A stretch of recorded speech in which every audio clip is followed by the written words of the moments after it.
I really wanted to focus my remarks on my own personal experience of having ADHD, dyslexia and dyspraxia, all of which were not recognised through my schooling. And I really wanted to highlight this because I think this can tell the journey of when things go wrong and when children are not fully supported. By the age of 12, the average child with ADHD has 20,000 more negative comments about their behaviour than their peers. Laziness, distracted, too chatty, fidgety, failing to meet potential, disorganised and in disarray. These were all comments that were levelled at me as a child, and they stick in my brain to this day and make me consider all my actions daily.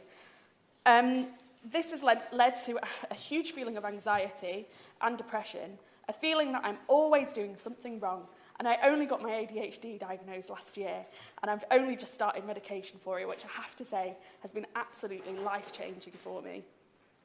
I have to say that there's two sides of the coin on this, and I think when children and even young people at home or in school are supported with the love and understanding that they deserve and need, they can flourish, as I feel myself has flourished, and I thank my family for the support that they showed me through my education to get to where I've got to. But I have to say, I meet too many children where the story is still the same.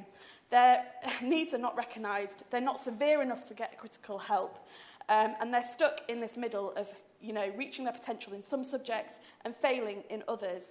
They also feel that they are not listened to, they feel that they can't access support, they feel that there is something critically wrong with themselves.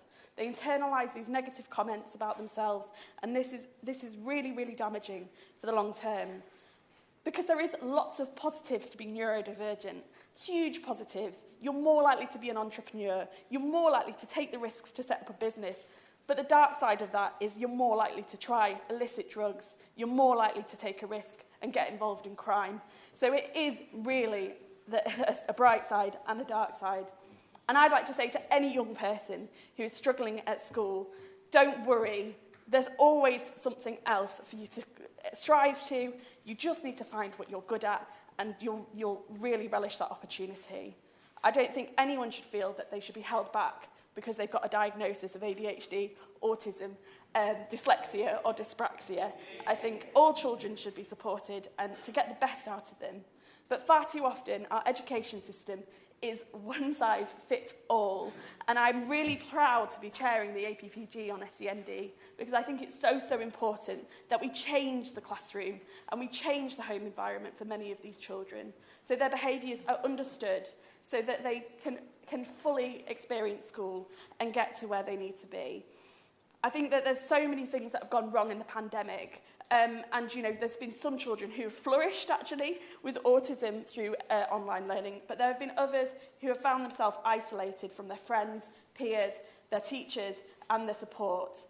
Actually, I know that several organisations are yet to start providing the therapeutic interventions that they are meant to under children's EHC plans, which is causing huge disruption to their ability to thrive.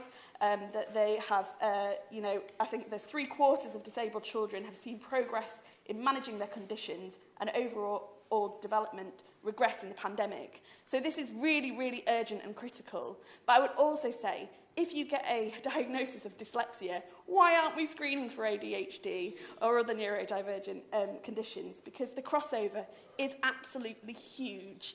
And I feel that we're letting our young people down by not helping them get the tools to understand themselves, first and foremost, and also how they fit in with the world.